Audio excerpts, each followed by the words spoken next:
We're back to Neil Haley Show. My guest today is the CEO of the Housing Wealth Institute, Don Graves. Don, thanks for stopping by. And I'm really intrigued about what you do. And, we've talked off air about some of these things, but for our listeners, tell us your background, first of all, and why you got involved in this organization.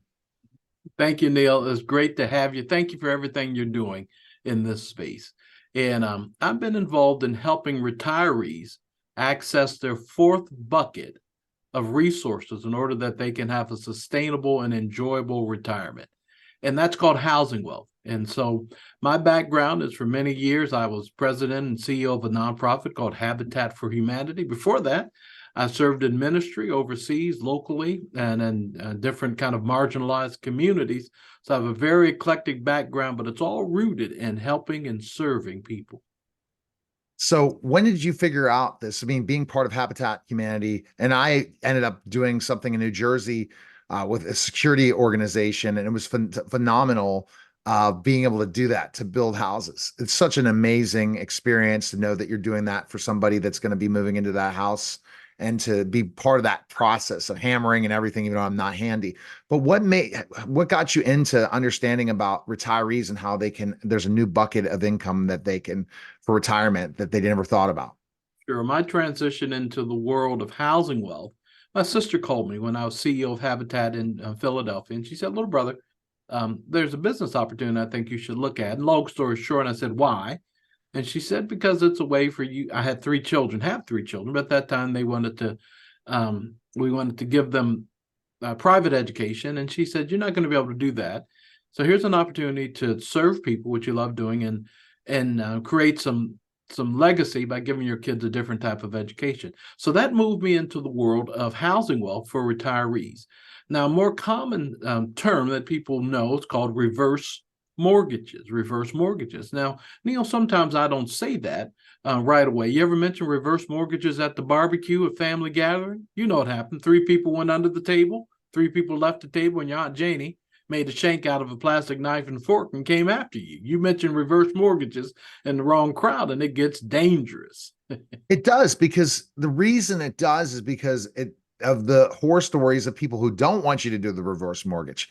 People have to understand there's a competition factor. Somebody else, especially in the retirement industry, when it comes to investments, and if it's an investment vehicle that works, your competitors are going to say bad things about it. Sure. And here are four words I give to your listeners or your viewers. When you hear reverse mortgages, I want you to think IJAM. IJAM. What's that? It's just a mortgage, folks. It's just a mortgage. It's a home equity loan, a home equity line of credit for retirees age 62 years or older that allows them to convert a portion of their home's value, turn it into tax-free dollars without giving up ownership of the home. You don't come off title. You're not required to make a monthly loan payment, and you'll never owe more than the value of your home. It's just a mortgage. Now, it started in the United States 1961, became part of the federal government 1988, sponsored by the United States Department of Housing and Urban Development. So I remind people, it's not new, it's not dangerous, it's not spooky. What is it? It's just a mortgage.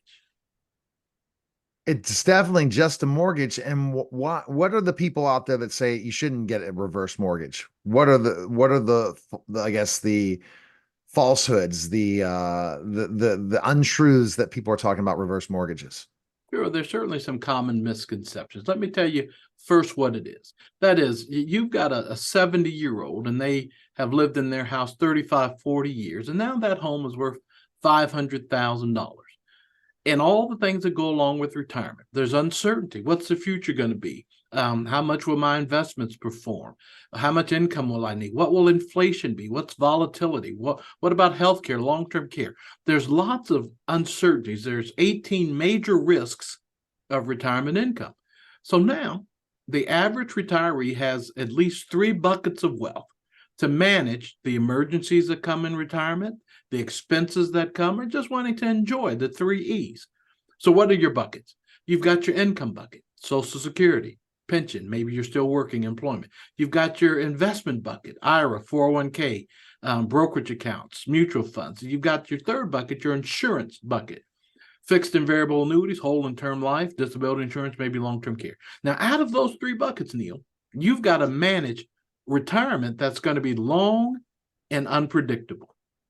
What we say is 87% of your listeners or viewers own a home. 87% have a fourth bucket. That is your housing wealth bucket, but how do you use it?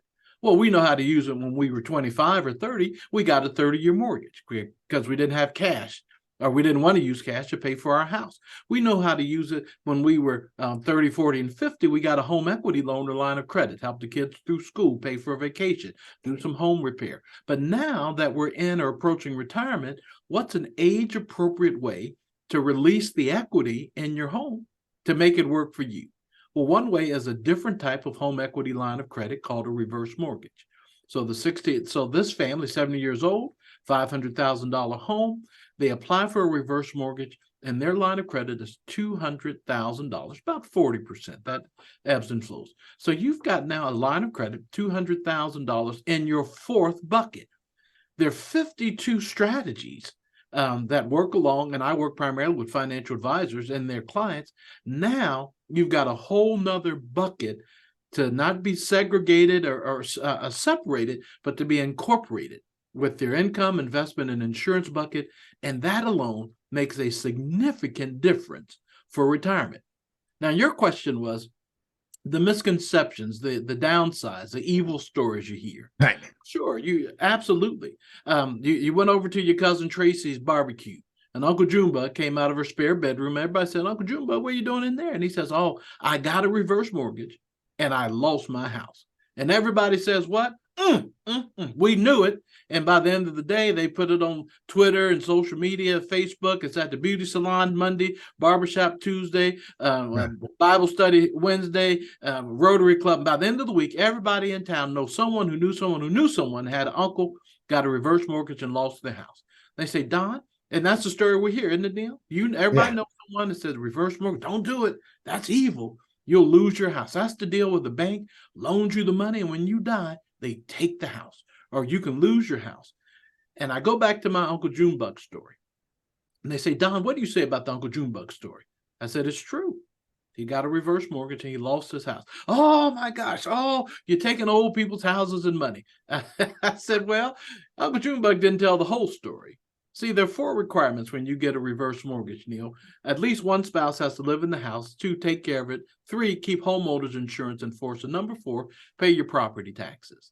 See, what Uncle Junebug didn't tell the folks at the barbecue was he hadn't paid his taxes in 4 years. I don't know what happens in Pittsburgh, but I know it happens in pretty much every other municipality in the United States. If you don't pay your taxes, you're going to lose your home. The tax lien or shell sale. So nearly 100% of the stories we hear, I just simply say, "Did they pay their property taxes?"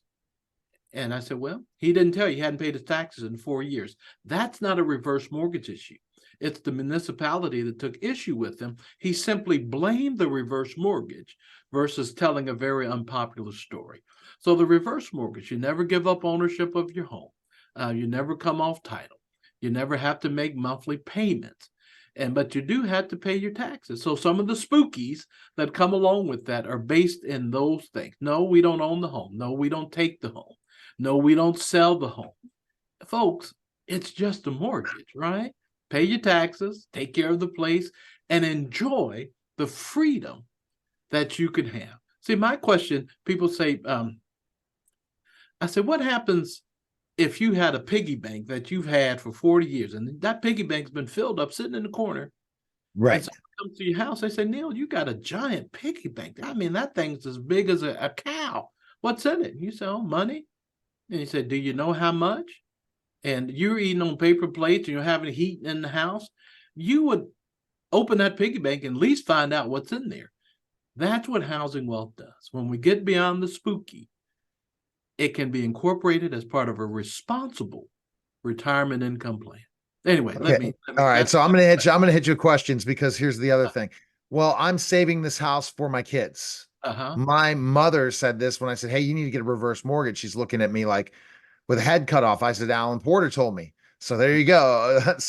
And she said, No, those reverse mortgages, you lose your house. I said, Mom, you'd rather get the cash now than what if the house loses its value? Or what, God forbid, you have to fight for that house in certain places where there's a couple of kids that are fighting for it. Not me. I'm the only child, so it would be my house. But I said, get a reverse mortgage. Why is it they always want to use this as a keeping their assets after retirement? It's not a always good idea to have assets after retirement, right? It's better for income, right, than assets. But, when you think about that, and I'm in my 24th year of doing this. It's all that I do. In those 24 years, I've had about 16,000 consumer facing conversations, and about 3,000 people went forward to become my clients. And all that tells us is that as good as a resource is for many, it's not always the right thing to do. But it also says I've talked to a lot of people. One of the things Yeah. that's consistent that I hear is, what about my children? The lady yesterday says, I want to leave my home to my children.